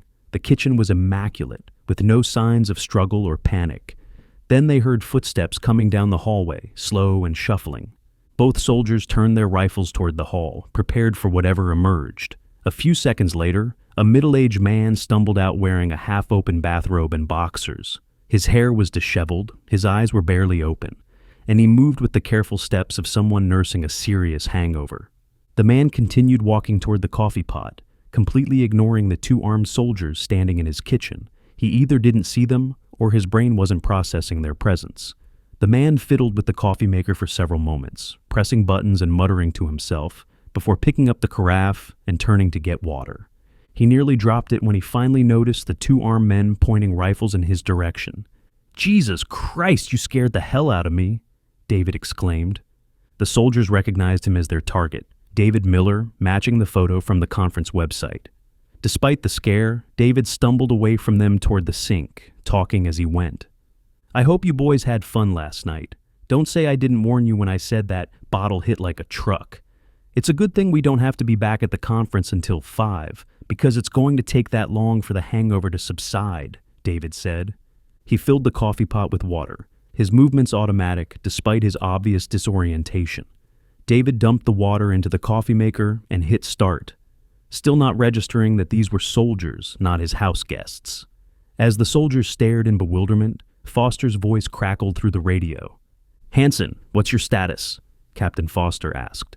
"Safe, and a little amused, Captain. Stand by," Sergeant Hansen replied. David looked confused at the radio chatter, turning around and rubbing his eyes hard before finally giving the soldiers a proper look. His expression shifted from confusion to bewilderment as the reality of armed military personnel in his kitchen began to sink in. The duo waved at him playfully, trying to appear non-threatening. "Good morning, Sunshine," Private Parker said. David stared at them for a moment before breaking into laughter, apparently deciding this had to be a prank. "Oh man, that's good. Did Robert put you up to this? Or was it Michael?" David asked, looking around for hidden cameras. He answered his own question with growing certainty. "Yeah, it had to be Michael. Hey Michael, get your ass out here and come take a look at your handiwork," David called out. David began to walk down the hallway, presumably to find his colleague, but Hansen stepped over quickly and grabbed the engineer by the arm, not roughly, but firmly enough to stop him. "We don't have time for this. This isn't a joke, and you need to tell me right now if anybody else in this house was sick last night," Sergeant Hansen said. David stared at Hansen, his jovial mood fading rapidly as the sergeant's tone registered as deadly serious. David shook his head forcefully, suddenly much more alert. "No, nobody is sick. Just what in the hell is this? If you're not here as a prank, then why are you in my kitchen?" David demanded. Hansen looked back to Parker, motioning toward the front door. "Parker, go let the captain in and get everybody out here. I'm going to get David some coffee so we can have a chat," Sergeant Hansen said. 15 minutes later, 4 engineers sat around David's dining room table as Captain Foster finished explaining the situation. The dining room was as impressive as the kitchen, with a table that could seat 12 and a chandelier that probably cost more than a soldier's annual salary. David pounded his coffee, already on his 3rd cup. Robert and Michael nursed theirs, struggling to comprehend what they were being told. James just stared straight ahead, his untouched coffee growing cold as he tried to dissociate from reality. The 4 keynote speakers were all in their 50s, successful men at the peak of their careers who'd gone from celebrating their achievements to learning about the end of the world in the span of minutes. As Foster finished talking, David got up and marched back to the coffee maker, pouring himself another cup with shaking hands. "We're going to need more of this if I'm going to wrap my head around everything," David said. "You might want to put it into a to-go cup because we have to get moving. Things are deteriorating out there fast, and we have to get to the south side of town," Captain Foster said. "What's down there?" Michael asked, speaking for the first time since Foster's explanation. "The college football stadium. The military took it over and turned it into a sanctuary for VIPs, such as yourself," Sergeant Hansen explained. Robert looked up from his coffee, confusion evident on his face. "I still don't understand why we're VIPs. We're just engineers," Robert said. "If you're smart, you won't question it because it means you're going to get to survive this nightmare. Most of the people out here are going to be on their own," Corporal Sullivan said bluntly. Robert tensed at that thought, the implications hitting him hard. But he shook it off as James suddenly got up and grabbed the television remote from a side table. He clicked it on and began flipping through channels, desperate to see that things were normal. "Look, television is still on. Things can't be that bad if they haven't broken into the broadcast," James said, stopping at an old sitcom rerun. "Try one of the news channels," Robert suggested. James flipped through more channels, his thumb pressing the button harder with each change. He reached a news channel, finding only a static image of an empty newsroom. Nobody on screen, nobody talking, just an abandoned studio with papers scattered on the desk. "Yeah, well, maybe they're on break," James said, his voice rising with desperation. James flipped to the next news channel, finding the same thing, an empty studio, lights still on, but nobody home. He hit the buttons harder, as if he could will television news back to life through sheer force. Finally, he stopped on a local channel, perking up at the sound of a human voice. Everyone in the room perked up as well, walking over to gather around the large flat-screen television. A panicked man's voice spoke over a station logo, no video feed accompanying it. "Don't understand. I just don't understand what's happening out here," the announcer said, his voice cracking. The man took an audible breath before continuing. "Why did the military open fire on the Strip? Who are these people running around in the streets and attacking people? Are they related? I mean, they would have to be, wouldn't they?" The announcer continued. Another deep breath came through the speakers, the sound of someone trying to maintain composure. "I don't know if anybody out there is getting this. I think I'm on the air, but I'm alone in the studio and don't have a way to confirm it. If you can hear me, you need to stay inside. Lock every door and window you have, pull the curtains closed, and do not open the door for anyone. Not your family, friends, neighbors, nobody. I'm working the phones, trying to get in touch with city officials, or really anyone at City Hall, and when I do, I will report back to you," the announcer said. Hansen stepped forward and grabbed the remote, clicking the television off. The sudden silence was deafening. "We have to move, and we have to do it now." "Private Thomas?" Captain Foster said. "Yes, Cap," Private Thomas responded. "Take Parker and find us a vehicle large enough to transport everyone in," Captain Foster ordered. "We're on it, Cap," Private Thomas said. Before they could move, David spoke up. "Just look in the garage. There's an oversized SUV in there," David said. Thomas and Parker exchanged confused glances before looking back at David, who shrugged. "What? I do big projects and need the space. Plus the school said they'd pay for whatever vehicle I wanted. So, go big or go home, right?" David explained. "Get it ready to move," Captain Foster ordered. The two privates headed out through the kitchen toward the garage. Foster turned to the four engineers, his expression serious. "I need the four of you to get dressed and get ready to move. If you have anything you want to take with you, then you better grab it now because we're not going to be back here for a long time. Now get moving because we're leaving in 5. Chapter 7. Foster got behind the wheel of the giant SUV, starting it up and letting it rumble for a few moments as the others climbed inside. It had 3 rows of seating plus cargo space, perfect for their expanded group. Hansen rode shotgun again, already having the sunroof open in case he needed an elevated shooting position. His rifle rested across his lap, safety off, and ready for immediate use. The row behind them held the 4 engineers, who were hastily dressed and clutching various personal items. David had an extra bag at his feet, containing his laptop and several external hard drives.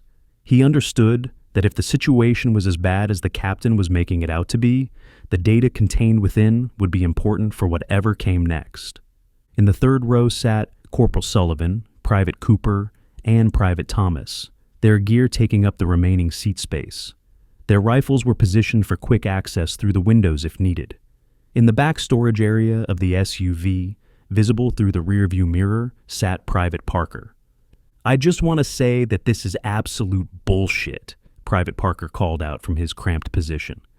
"Your objection is noted, Private. Now, everybody strap in, because this is going to be one hell of a ride," Captain Foster replied. Foster hit the garage door opener attached to the visor. The group sat silent as the metal door creaked open, the mechanism groaning from lack of recent maintenance. The noise pierced through the morning air, announcing their presence to anything within earshot. As the door reached the top, Parker's voice cut through the tension. "We got company, Cap!" Private Parker shouted. Foster looked in the side mirror, spotting 2 zombies running toward them from a neighboring yard.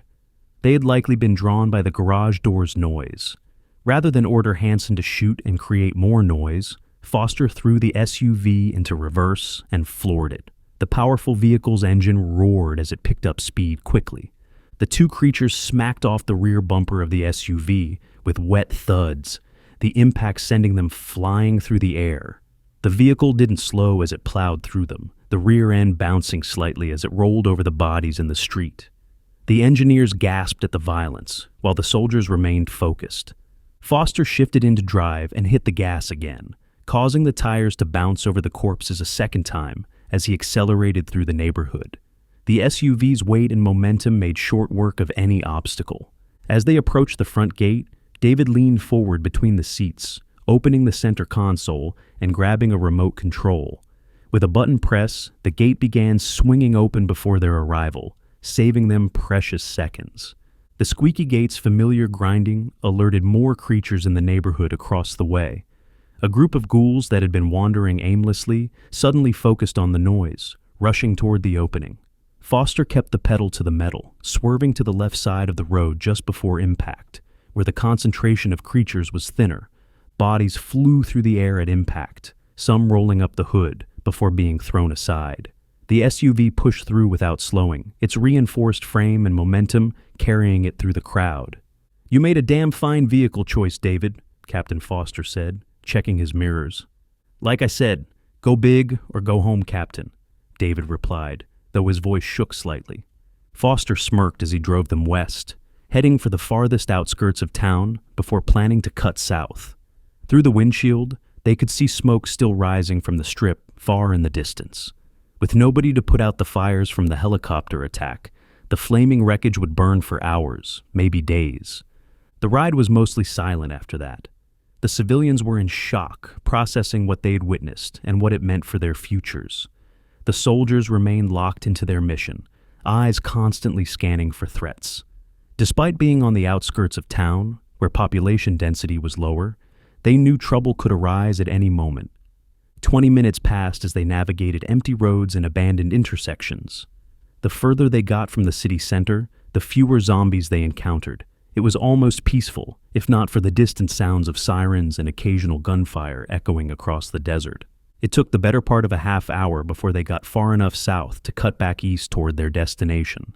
The stadium was still several miles away, but as they got closer, something felt wrong. The streets were too empty. "Does this seem off to anybody else?" Sergeant Hansen asked, voicing what they were all thinking.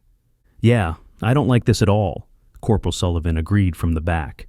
The absence of zombies should have been reassuring, but instead, it put everyone on edge. Where had they all gone? "You want me up top, Cap?" Sergeant Hansen asked. "Not yet, Sarge," Captain Foster replied, though his hands tightened on the wheel. Foster saw a road sign pointing left. University Stadium, 1 mile. He maintained speed as he made the turn, but immediately slammed on the brakes as they came around the corner. Despite his quick reaction, the SUV had too much speed and weight to stop in time. They plowed right into a small mob of creatures that were crowded around a storefront, spilling out into the street. The SUV struck a dozen zombies with devastating force, bodies crunching under the wheels and flying over the hood. The rear end lifted off the ground as the wheels came to rest on top of several crushed creatures. The impact threw everyone forward against their seatbelts. The engineers cried out in alarm.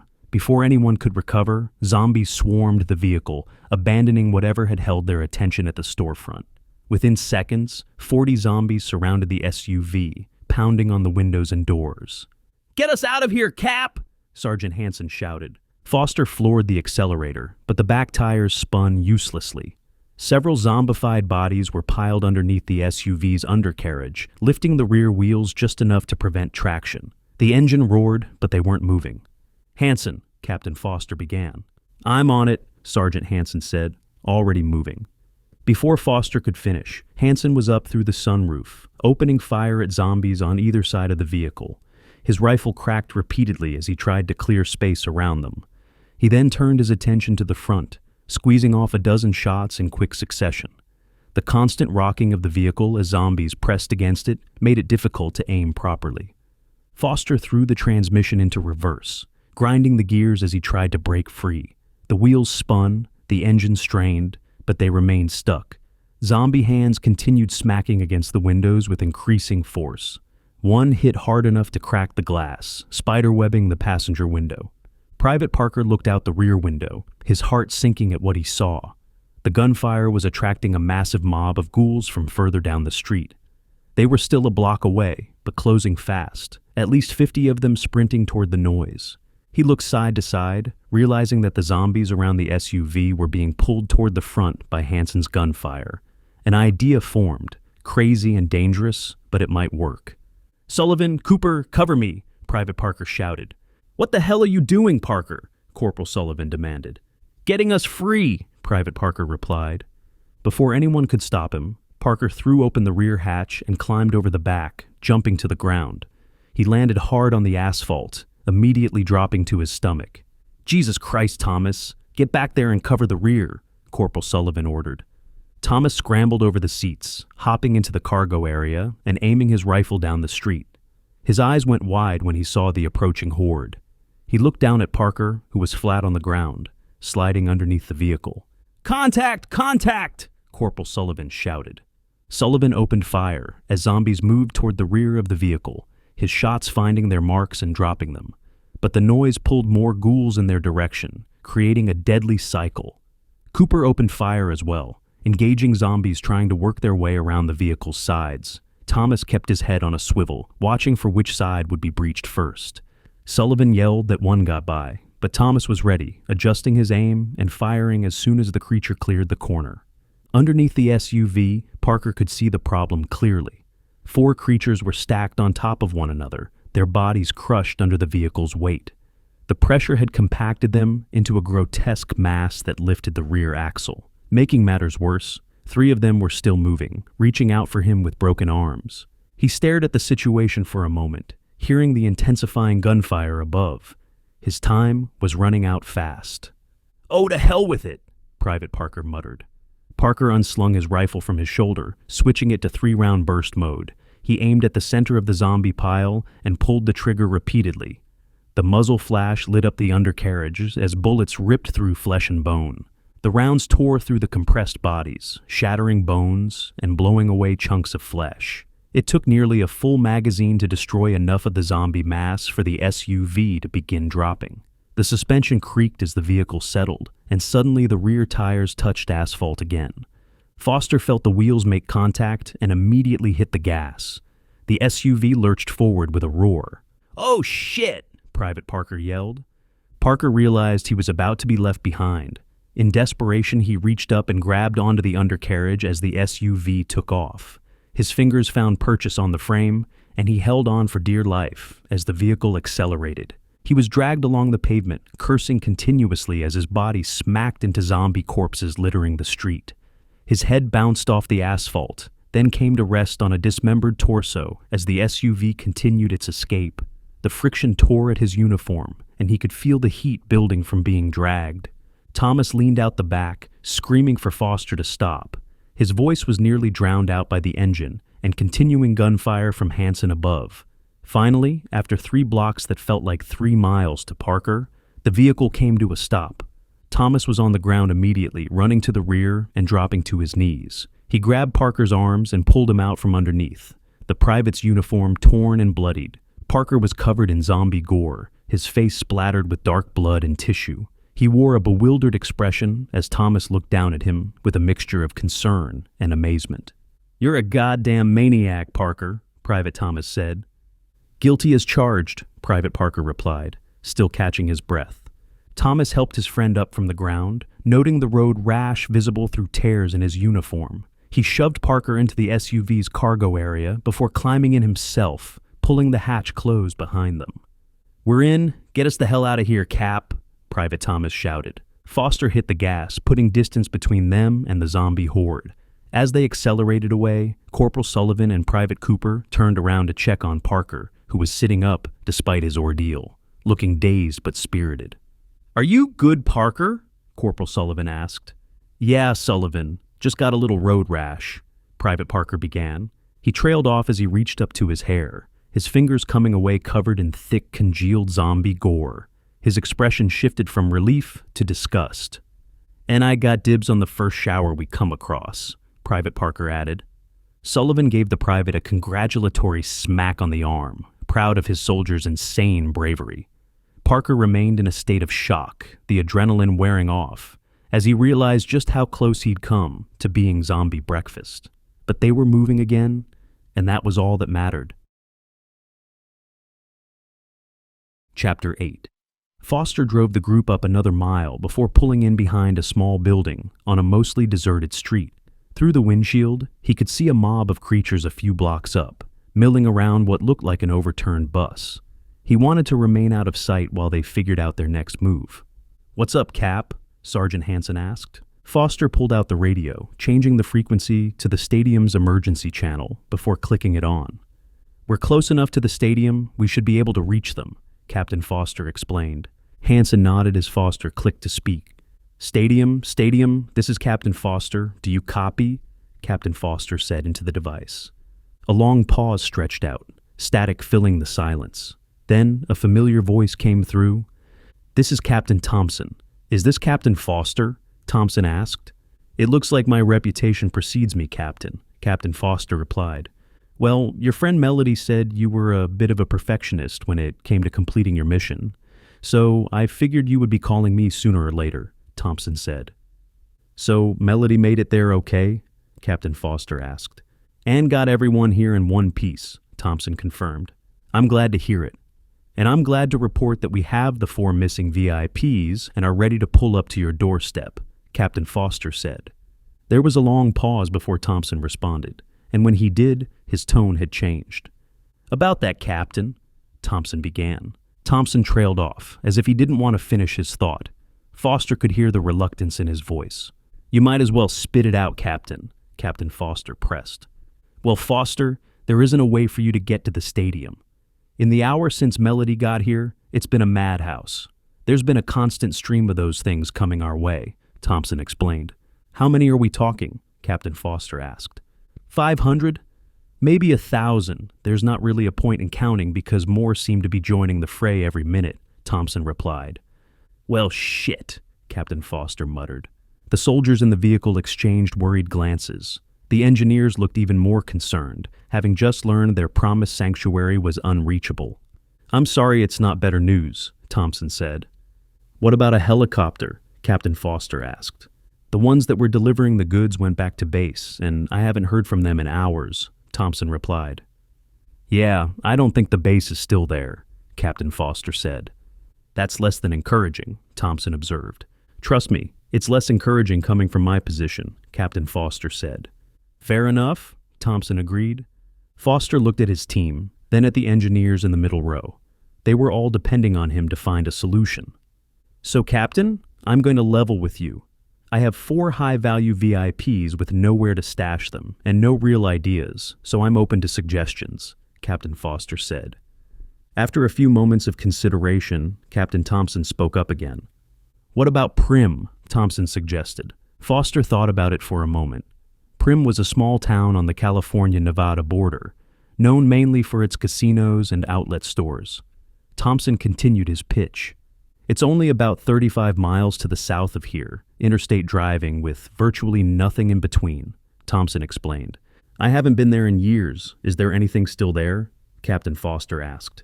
"Just a couple of casinos, one weird roller coaster, and most importantly, a small population," Thompson said. "Honestly, you had me at roller coaster, but the population sold me," Captain Foster replied. "A smaller population meant fewer zombies, fewer complications. It was their best option given the circumstances. Well, when you get there, see if you can find a longer-range radio. I'll have people monitoring channels nonstop," Thompson said. "I'll do that, Captain. Thanks for your help." "Oh, can you do me a favor?" Captain Foster asked. "Just name it," Thompson replied. "Take good care of Melody." "I know she's not a VIP, but she's capable," Captain Foster said. Thompson let out a laugh as he responded. "Oh, my second-in-command has already claimed her as her own," Thompson said. He continued with obvious amusement in his voice. "Once she heard she was a customer service rep, she put her to work getting the VIPs where they're supposed to be," Thompson explained. "Man, that's got to be hell for Melody. Surviving the apocalypse, then being forced to still work customer service," Captain Foster said. "Oh, it's quite the opposite. She has a job she can't be fired from, and a boss that encourages her to be as rude to the customers as they are to her. This is Melody's heaven," Thompson replied. Foster let out a genuine laugh, nodding even though Thompson couldn't see him. "Well, tell her I said hello and that we're all safe," Captain Foster said. "Will do, Captain." "Good luck out there," Thompson replied. The line went dead as Foster tossed the radio onto the dashboard. He turned to look at Hansen. "So we're going to Prim, huh?" Sergeant Hansen said. "Unless you have a better idea," Captain Foster replied. "I mean, I wouldn't say no to a roller coaster ride," Sergeant Hansen said with a grin. Foster laughed as he threw the SUV into gear, pulling them out from behind the building and back into the street. As soon as they reached the pavement, zombies appeared from all directions, emerging from between buildings and abandoned cars. "Damn it, that didn't take long," Sergeant Hansen observed. "Hang on," Captain Foster shouted. Foster hit the gas, picking up speed and racing down the street. He made the first turn he came across, tires squealing, as he tried to get out of the path of the approaching undead. He got them a couple blocks up before being forced to turn again, only to be confronted with more zombies pouring out from a side street. "We need to get the hell out of here, Cap," Sergeant Hansen yelled. "Working on it, Sarge," Captain Foster replied. Foster continued speeding through the streets, but with every turn it seemed to attract more zombies. The noise of their engine was drawing every creature within earshot. At the next intersection, he cut the wheel hard to the right to avoid a multi-car wreck blocking the road. The SUV bounced violently as it jumped the curb. Then came the unmistakable sound of a tire blowing out. The front left tire had rolled over a jagged piece of metal debris from the wreck, shredding the rubber instantly. Foster struggled to keep control of the SUV as it pulled hard to the left. The vehicle fishtailed, but he managed to keep it on the road, albeit barely. He kept the speed up, even though sparks were flying from the exposed rim, grinding against asphalt. "Hang on," Captain Foster warned. Foster aimed the SUV to the left side of the road, plowing through a couple of zombies that had wandered into their path. Bodies flew over the hood as he cranked the wheel, turning onto the next road. Unlike the others they had just driven through, this one was mostly empty. A large vacant lot opened up on their right. The captain kept the pedal down, wanting to put distance between them and the zombies trailing behind. The SUV lurched and sparked, the blown tire making control increasingly difficult. They didn't have long before they'd be on foot. They drove up further, and Foster spotted elevated drainage tunnels to their right. They were built into the side of a large concrete structure, part of the city's flood control system. Parked just in front of it was an ambulance, its rear doors hanging open. "Cut it hard to the right!" Sergeant Hansen shouted. Foster trusted his sergeant without question, yanking the wheel right. The rear of the SUV skidded on the pavement, tires smoking before catching and pushing them into the dirt parking lot. They sped toward the ambulance, Foster slamming the brakes just short of collision. "See if there are keys in it. Everybody else get into the back, and get into a firing line," Captain Foster commanded. There were acknowledgments as everyone scrambled from the damaged SUV. Hansen rushed to the driver's side of the ambulance, throwing open the door and searching frantically. The ignition was empty. "It's a no-go up here," Sergeant Hansen reported. Foster got out of the SUV, looking back toward the road they'd come from. A horde of zombies was bearing down on them, at least 40 or 50, with more appearing every second. He scanned their surroundings desperately. There was a warehouse on the far side of the lot, but it was several hundred yards away. If they ran for it, the engineers would never make it. Before he could make the hard decision, a loud whistle cut through the air from above. Foster looked up to see a metal ladder leading to a walkway just outside the drainage tunnels. Standing there was a large, muscular man with weathered features staring down at them. "Get your people up here now, soldier," the man shouted down. Foster wasn't in a position to ask questions or hesitate. "Everybody up the ladder now," Captain Foster ordered. The VIPs reached the ladder first, David leading the way with surprising agility for someone who'd been hung over an hour ago. The other engineers followed, climbing as fast as their hands could grip the rungs. The soldiers formed a firing line at the base of the ladder. As the zombies got within 50 yards, the soldiers began squeezing off shots. Despite the distance and their elevated heart rates, their training showed. They were accurate, bullets finding skulls and dropping ghouls. The falling bodies tripped up others behind them, buying precious seconds. One by one, the soldiers peeled off from the firing line and climbed. Sullivan went first, then Cooper, then Thomas. Parker followed, his road-rashed body protesting with every rung. Hansen went next, leaving Foster as the last man on the ground. The captain fired off several more shots, dropping the lead zombies before slinging his rifle and grabbing the ladder. He climbed fast, his boots ringing against the metal rungs. The first zombies reached the base just as he got high enough to be out of reach. Rotting hands grasped at his boots, missing by inches. Halfway up, Foster paused to look back down at the mob. Dozens of zombies pressed against the ladder's base, reaching upward with mindless hunger. Foster let out a sigh of relief as he continued climbing. At the top, the large homeless man grabbed his hand with a grip like iron, hauling him up onto the platform with surprising ease. "Thank you so much. I didn't know what we were going to do," Captain Foster said, catching his breath. "It's my pleasure, soldier. Always happy to help out one of my own," the man replied. Foster looked at him more carefully. Despite his disheveled appearance, torn military surplus jacket, worn boots, there was something in his bearing, the way he stood, the way he moved, and in his eyes, Foster could see the unmistakable look of military pride. "I'm Captain Foster," Captain Foster said, extending his hand. "Everybody calls me Diesel, even when I wore that uniform," Diesel replied, shaking firmly. "Well, Diesel, we owe you our lives," Captain Foster said. "Just doing my part, Captain. Just doing my part. Why don't you come inside, and I'll show you around," Diesel offered. Foster nodded and followed, not entirely sure what to expect. As they entered through a heavy metal door, they found themselves in a large tunnel system designed to handle flash floods. The concrete walls curved overhead, creating a space that was both cavernous and oddly intimate. Despite the industrial setting, Foster could hear several voices echoing throughout the area. "You have more people here?" Captain Foster asked. "There's a few of us here, and not just the regulars. The previous owners of that ambulance are here too, and can take a look at anybody who is injured," Diesel explained. Private Parker stepped forward immediately, raising his hand and turning to show his shredded back. "I have some gravel in places where gravel really shouldn't be," Private Parker said. "I'll get you taken care of, my man." "First little alcove here," Diesel said. Parker nodded and walked into a small side tunnel that had been converted into a makeshift medical area. Two paramedics in torn uniforms sat among a few homeless people playing cards. The medics immediately jumped up, helping Parker inside for treatment. As they worked, Diesel and Foster took a few steps away from the others, who were looking around the tunnel system with curiosity and apprehension. "So, Diesel, is it safe in here?" Captain Foster asked quietly. "Oh yeah, Captain. We're as safe as you can get today. These tunnels stretch all throughout the city, but we have our little neighborhood on lockdown. This door is the only way in or out that's currently unlocked," Diesel explained. Foster nodded, choosing his words carefully. He needed this man's cooperation. "That's excellent news, Diesel. Because you see those 4 men with us who look out of place?